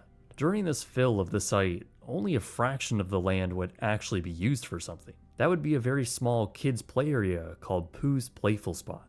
The remaining perimeter of the former attraction was just graded with a decently tall berm that had thick landscaping surrounding it. With this transformation, Magic Kingdom lost not only an e-ticket attraction, but also a few acres of guest capacity, which is honestly pretty rare for the park. While all of this was happening, the subs in Disney's Boneyard would continue to rot away. They had sat here since the 90s and were clearly in rough shape. Finally, they were taken to another location on property. Here, they would be stripped for parts by a third-party auction house who would proceed to sell many of those stripped parts on eBay. The subs would continue to sit there for a little bit longer until they were buried in place in late 2005. Wait, of the buried? 12 ride vehicles that were built, only 2 were saved in their entirety. Both were treated for contaminants and sent on a barge to Disney's private island, Castaway Cay, sometime in the year 2000. They were then deliberately sunk in the snorkeling lagoon, allowing guests to swim right up to them.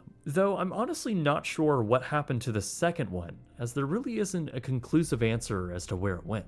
As I understand it, only one remains submerged in the snorkeling area to this day, though many of the distinctive design features have been broken off and just the core body remains. Meanwhile, back on the mainland, Magic Kingdom was gearing up to finally put all of this cleared land back to use. In 2009, they announced New Fantasyland, a massive expansion that was going to use up every square inch of the former attraction site. This new area would feature a bunch of new meet and greets, a big table service restaurant, a Dumbo relocation and expansion, along with a Little Mermaid attraction. However, this plan was altered slightly by 2011, replacing the center meet and greet area with a family coaster called Seven Dwarfs Mine Train. Ultimately, the Pooh's Play area and Ariel's Grotto would close in 2010 to make way for construction. It would start almost immediately, transforming the site into the massive expansion for Fantasyland, which the opening of Seven Dwarfs Mine Train marked the end of in 2014. Besides Disney employees marking the opening of the Little Mermaid attraction by pouring the former 20,000 Leagues water into it, plus a small nod to the Nautilus and the rockwork, there really isn't much of a trace of the former attraction. Its entire footprint has been completely developed over, while only one ride vehicle still exists, albeit underwater. Well, I guess the other ride vehicles technically still do exist, but they're buried under Disney property. So until Disney ever digs them up, that's really it for this beloved opening day attraction. Now, that's not to say the theme and spirit is entirely gone. Disney parks around the world have various takes on the same classic Jules Verne story. And remember, the ride system was an adaptation of Disneyland's, which does indeed still exist. Though weirdly, it too would close in the 90s and sit abandoned for years. But thanks to hard lobbying from Imagineers, the attraction was spared and reopened as Finding Nemo's Submarine Voyage. Likewise is Les Mystères du Nautilus at Disneyland Paris. It opened in 1994, ironically the park which caused the company's financial stress to put pressure to close the Florida attraction. Perhaps the most similar, though, is Tokyo Disney Sea's version of 20,000 Leagues Under the Sea. Honestly, it might be the best adaptation of this theme, which has guest pods that go on a similar journey, though not through actual water. Instead, water is filled between 2 glass panels in front of you to create the illusion that you're underwater. But I think people will always especially love the original attraction in Florida. one that was expertly developed as a ride concept that lasted for decades as a convincing and engaging attraction. In the end though, 20,000 Leagues Under the Sea had so much going against it. Despite a relatively decent guest capacity, the amount of actual people being moved through the attraction was slower than others, and that's because the boarding process was much more complicated. Guests needed to descend down a narrow and steep set of stairs into the sub, and that took time. Obviously, this would also not make it ADA compliant in the years later. This often caused long lines to form with low hourly guest capacity. This was also an attraction that dealt with real elements. It had real treated water, both with props and moving vehicles in it, all of which would need to be serviced. If a prop or section of track needed minor attention, you couldn't just drain the whole lagoon. You had to send down qualified divers to make those repairs. I'm not going to say it was falling apart, but obviously the subs were exhibiting some wear, some age. They're a boat that's in the water 24/7. All of this, of course, was very expensive. Even from day one, it required the most financial resources out of any other attraction in the park to keep it going. And while we don't know for sure, we can make an educated guess that cost only rose as both the ride system and vehicles aged. And those vehicles were also problematic, with sporadic air conditioning problems and diesel engine issues, since these were propelled by their own onboard power. Guests also reported minor leaks in the hull, and over the years, the tracks became bumpy. While guests still rated it very high and revered it as a classic, Magic Kingdom park operations wanted it gone. It was a constant headache for them, and I'm sure dragged down profit margins for the park as a whole. After Euro Disneyland opened and failed to generate profit, the company as a whole also became a lot more frugal, and park executives seized this opportunity to close the attraction for good. We may never know why Disney gave such erroneous quotes in the press, stating that the ride was safe from the wrecking ball, then saying it was just a refurb, then giving various reopening dates that would obviously never happen. It's been reported that Disney had internally announced the attraction was indeed going to close when it did in 1994. That was despite Disney publicly saying otherwise on the record. Regardless, they closed the attraction without any clear plans of what they were going to do with it. And that was clearly evident by the fact that the attraction sat abandoned for nearly a decade. In fact, it would turn out to be over 16 years until Disney World actually broke ground on a permanent replacement for the attraction. It's just a bizarre series of events. And while many may be sad that they missed the attraction or never got to experience it, at least the concept does live on in other iterations across Disney's theme park portfolio. And of course, the ride has been well documented by passionate fans, like those at 20kride.com, a great website which has enormously helped me for making this video. Perhaps all that's physically left of the attraction is a good metaphor for its story. An attraction that stayed above the water for all of its years operating, only for it to finally sink for good. Though in this case, it's now only 85 leagues from where it started. No matter where you go on the internet, your personal data is always being collected. It's this is like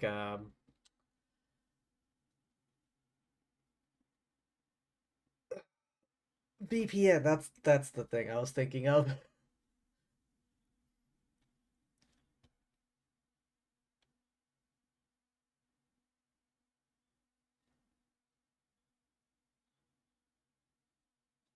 I wonder how many other like channels on YouTube do like theme park stuff.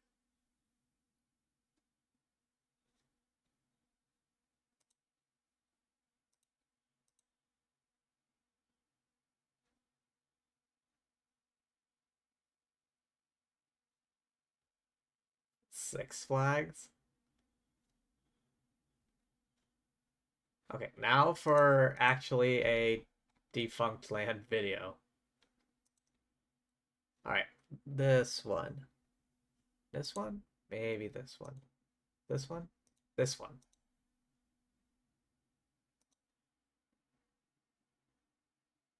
Hello, I am Kevin Perjurer, and welcome to the first video in my new series, Defunct Land, where I will be creating my very own amusement park using attractions that are no longer operating.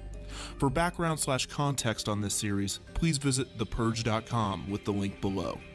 Today we will be attempting to resurrect Disney World's past attraction, Extraterrestrial Alien Encounter. This show, found exclusively in Magic Kingdom's Tomorrowland from 1994 to 2003, has a long and fascinating backstory, so let's get right into it.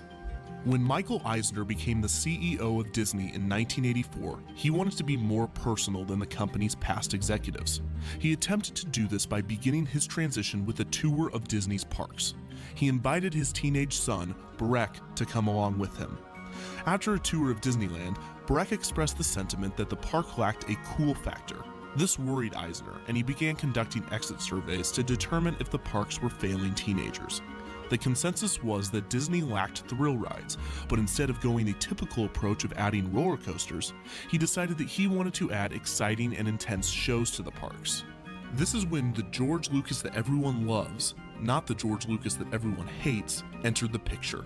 He began collaborating with Eisner to add attractions like Star Tours and the Indiana Jones Stunt Spectacular. This gave Eisner the idea to incorporate another sci-fi movie into the parks, Ridley Scott's Alien. Because I know when I think of Disney, I think of this.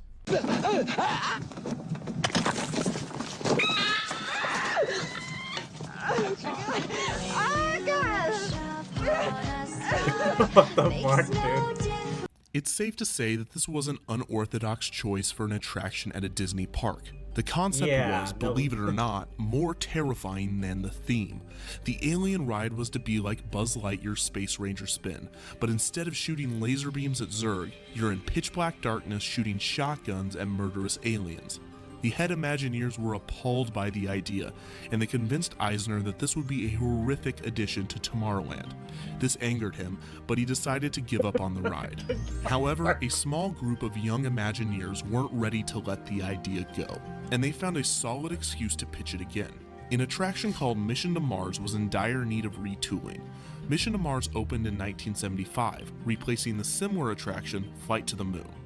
Flight to the Moon, originally named Rocket to the Moon, was one of the original Disneyland attractions, and all three variations of the show were very basic. Guests would enter the theater, which had a circular design with screens on the floor and the ceiling, simulating a trip to outer space. By the 1990s, it was viewed by guests as quite boring. The new Imagineers hoped that they could replace Mission to Mars with a show starring Xenomorph, the alien from Alien. Eisner loved the idea, but the head Imagineers did not. The head Imagineers decided to go to George Lucas, who agreed that Alien was not a good fit for the park, although it could have just been the fact that he was jealous of the film's success. You know, he gets like that sometimes. There's no way to know what's going to happen. You know, we're never going to beat Titanic. Nobody can. So Lucas convinced Eisner that he should drop the Alien tie-in and make the attraction less frightening. Eisner told the small team of Imagineers to continue with the attraction with the help of Lucas, but without the use of the franchise. This original attraction would be called Extraterrestrial Alien Encounter. In 1994, test audiences experienced the show for the first time, and they were horrified. Many complained that it was too scary, but Eisner didn't agree. He was concerned that small flaws in the show, such as plot points and timing, were holding it back from being as scary as it could be. The attraction closed after a few weeks of testing for adjustments, but Eisner essentially gave up on the project 6 months into the retooling for unknown reasons. Nevertheless, he allowed Extraterrestrial Alien Encounter to open. Scott, the Magic Kingdom has a whole new land for you to visit. It's the all-new Tomorrowland. Hold on to your seat as Scott gets set for a chilling visit with an extraterrestrial. Fear not, people of the future. We are simply visitors from your past. We are friendly, hi. And we come looking for scary attractions. We do. I miss when Disney World promos were hosted by drunk dads instead of annoying kids. Hi, where are you from? London, England. All right, so you are an alien. Yes. Man, this guy is trashed. I know you're all a little nervous, but I'm sure there's nothing to worry about. No, all right, so just this is part of the chair. Hopefully.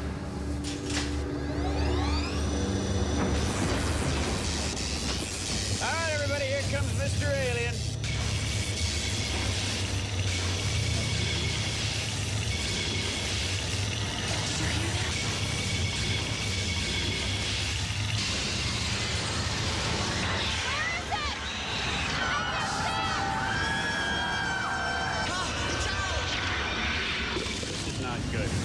works, it's great, but it's not good. There's something loose in here.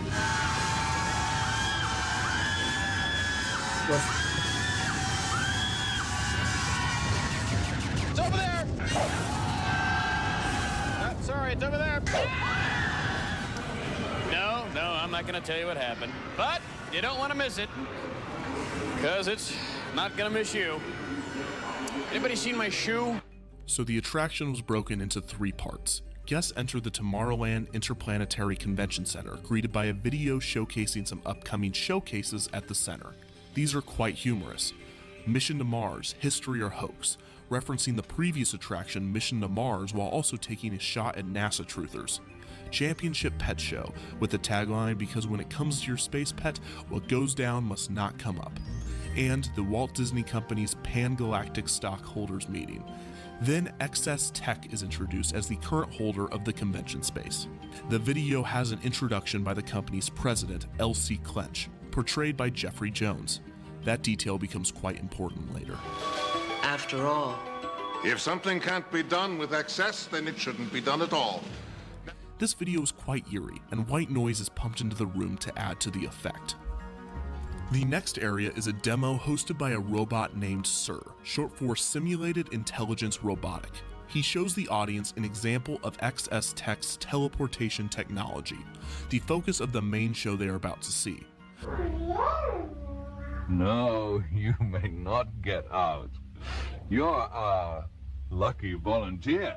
During the 6 months in between the soft open and the grand opening, some parts of the pre-show were tweaked to be more sinister in an attempt to scare children away before the real horror.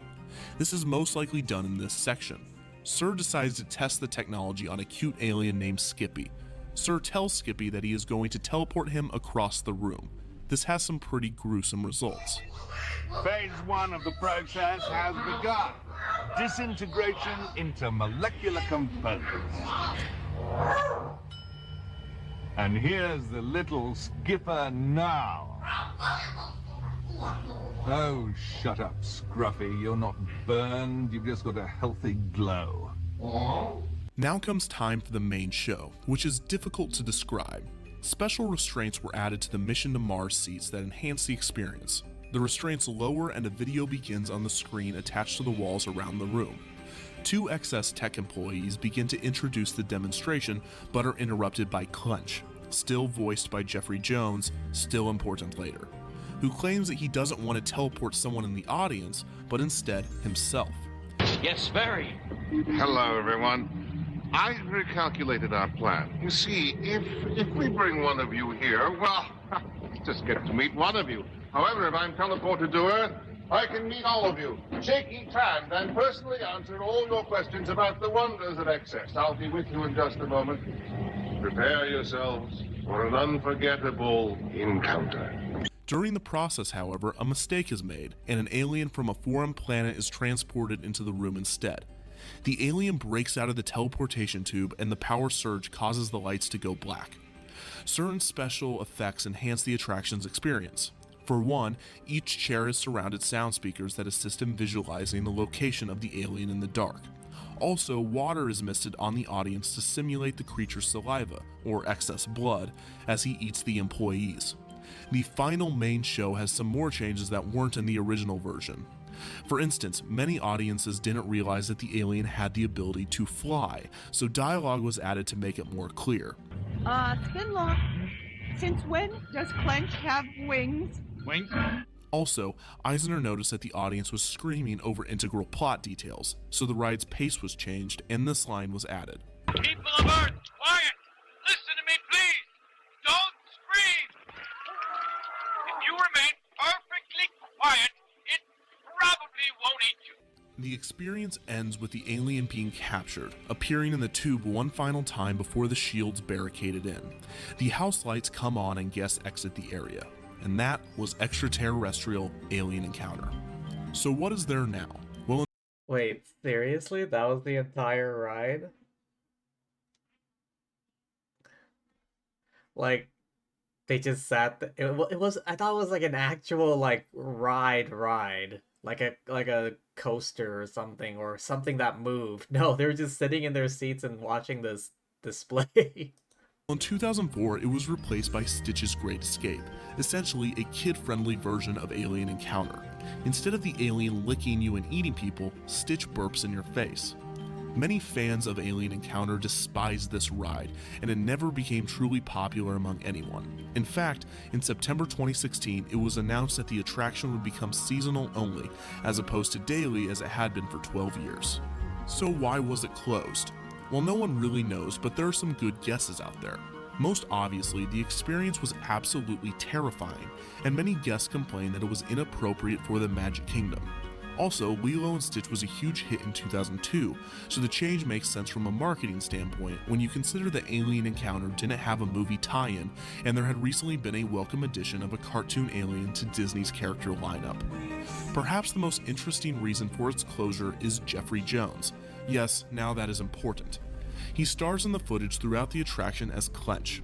In 2002, 1 year before Alien Encounter's closure, Jones was arrested for child pornography and luring and photographing an underage boy. This is a huge no-no for Disney. They don't like to be involved with sex offenders, and I don't blame them. This is speculated as one of the reasons Alien Encounter was nixed. So that is the history of extraterrestrial Alien Encounter. Click on the link below if you're interested in learning where the remains of Alien Encounter are today, how I'm going to get them back, and where I will place it in Defunctland. Otherwise, thank you for watching, and don't forget to comment, share, and subscribe. That's why.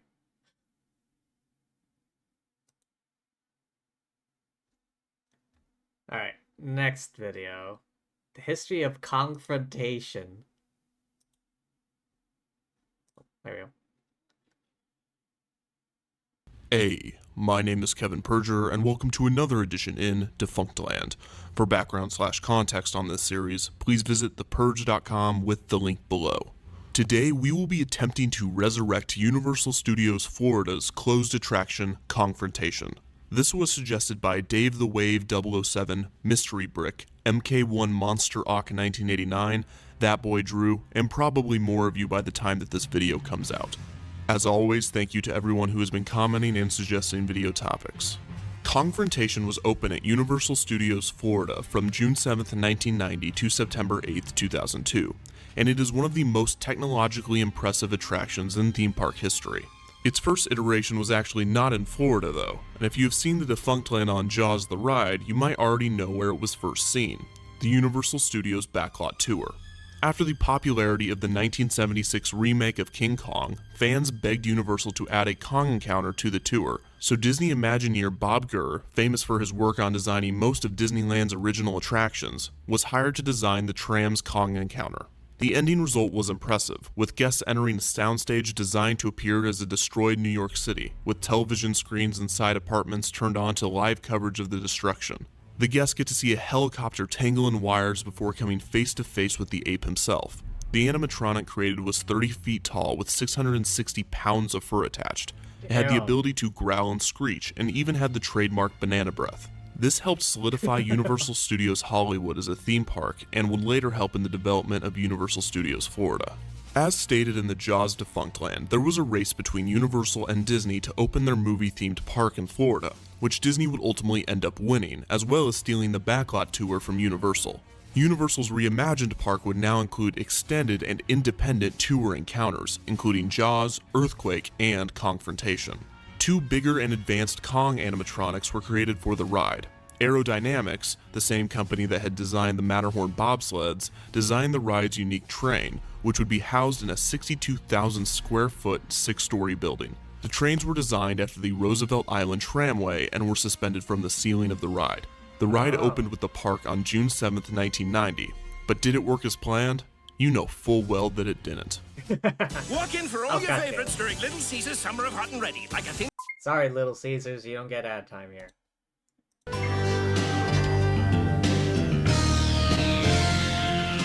The protagonist we face in an adventure may not be human. It may be an element of nature, or a huge and terrifying creature whose origins are a product of nature gone awry. A horrifying piece of prehistory clashing with modern normalcy.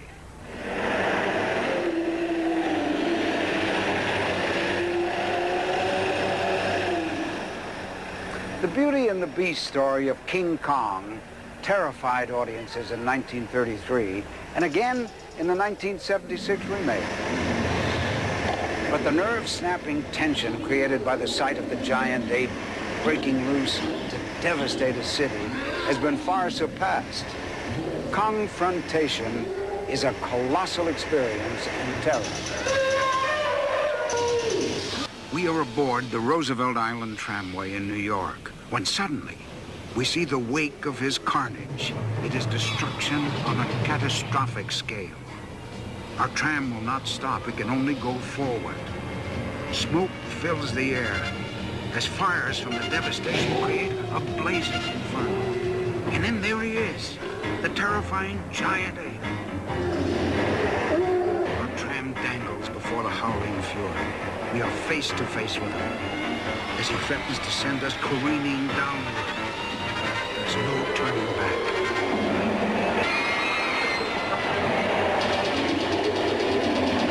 The animatronics were ginormous, and this would cause power surges and emergency stops frequently. The ride was still being tweaked and took another few months to perfect, but the ensuing result was quite impressive.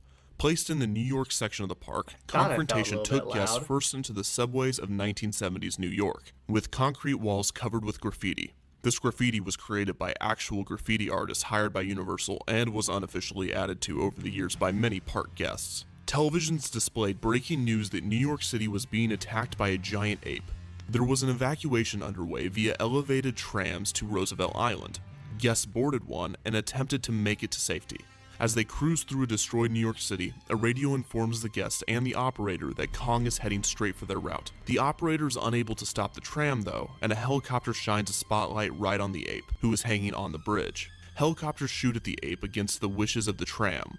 Kong then hits the tram, causing the tram to briefly fall. Kong is quickly distracted by a helicopter that crashes into a ball of flames, and the tram quickly escapes. Nearing Roosevelt Island, the guests are blinded by another helicopter spotlight. The tram operator requests them turn it off, and once the light is gone, Kong appears once again next to the tram, this time closer than before. Guests can smell his banana breath as he grabs the tram and lifts it up before dropping it again.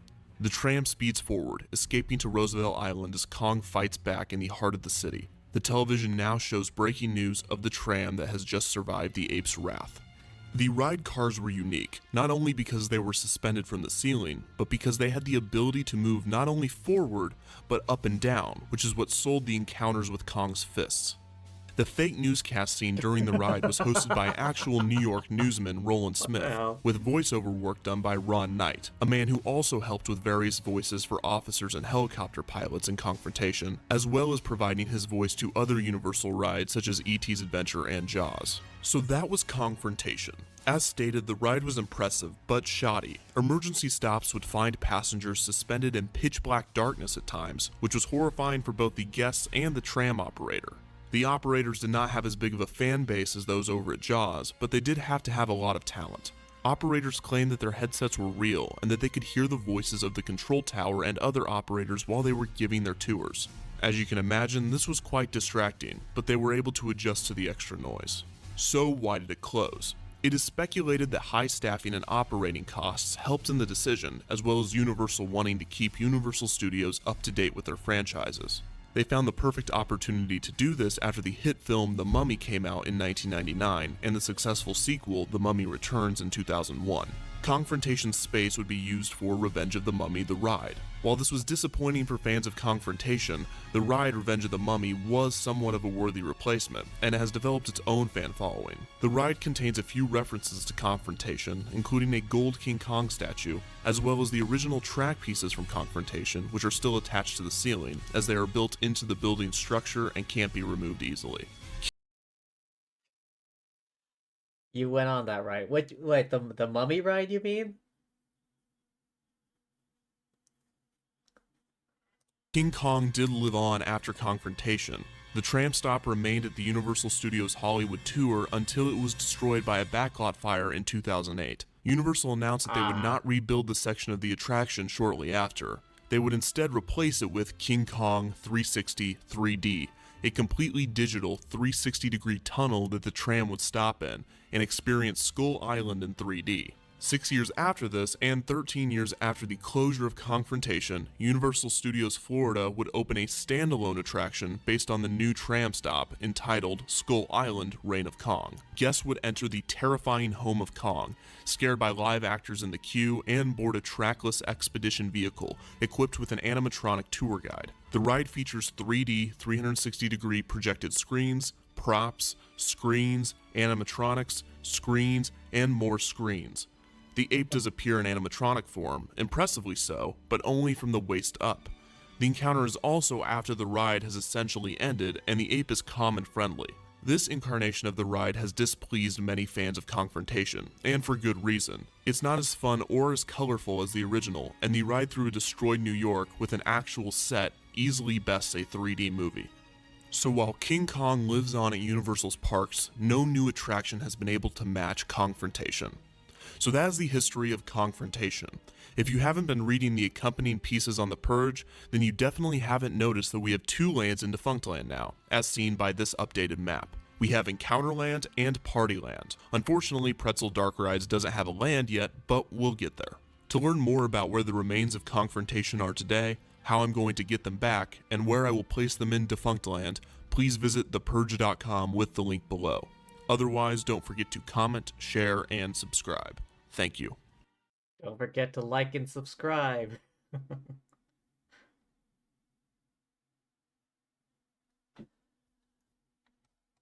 Alright, well, I think that's gonna be all from me for today. Man, theme parks are one hell of a thing, let me tell you. You never think, like, the history of theme parks would be so wild, but here it is. From malfunctioning rides to the mess that is Marineland in Canada.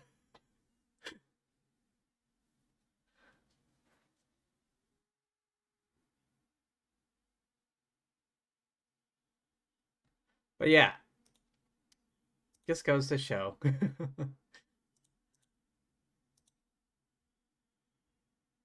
Like, you never think about these sort of things when you go to Disneyland or whatever, but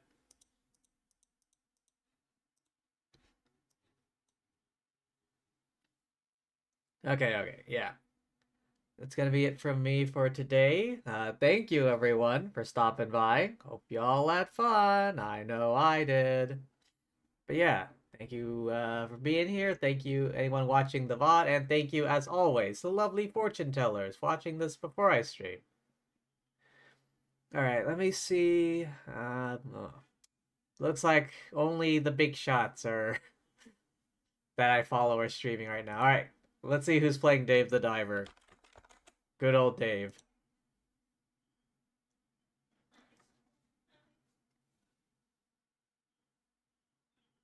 Dave the Diver. Can he fish it?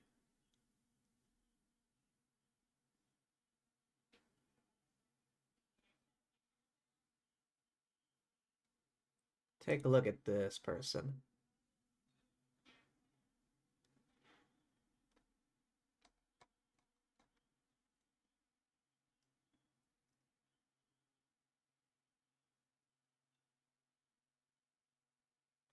Oh, it looks like they, like, this is a new start.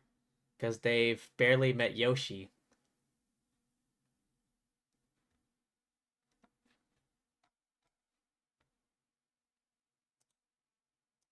Alright, let's go say hi. Raid channel.